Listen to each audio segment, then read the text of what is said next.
Hello বন্ধুরা, কেমন আছো তোমরা? আশা করছি ভালো আছো। তো আমিও ভালো আছি। আবার একটা নতুন ভিডিও নিয়ে তোমাদের সাথে এসেছি। চলো দেখতে থাকো ভিডিওটা, তারপরে বুঝবে।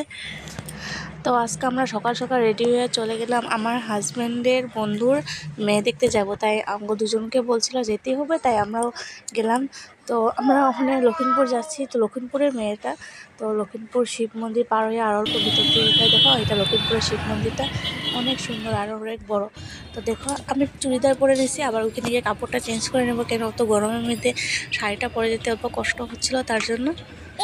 তারপরে আমি ওইখানে পেয়ে তারপরে আমি শাড়িটা চুড়িদারটা চেঞ্জ করে নিলাম, শাড়ি পরে নিলাম।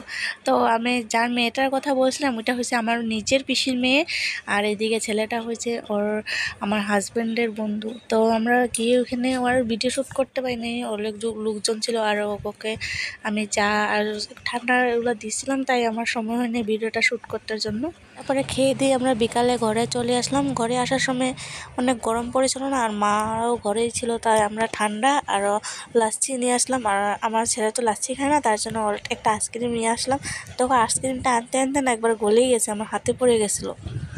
বিকালে ঠান্ডা খেয়ে তারপর আমরা অল্প রেস্ট নিলাম, কারণ ফুচকাও দিকদার করেছিল, আমার শরীরটা ভালো লাগছিল, তাই আমি বিকালে অল্প শুয়ে পড়লাম। আর ভিডিওটা আমি এখানেই শেষ করছি। তোমাদের ভালো লাগলে সাবস্ক্রাইব করে দিও, আবার নতুন নতুন ভিডিও তোমাদের দিতে চেষ্টা করবো আমি।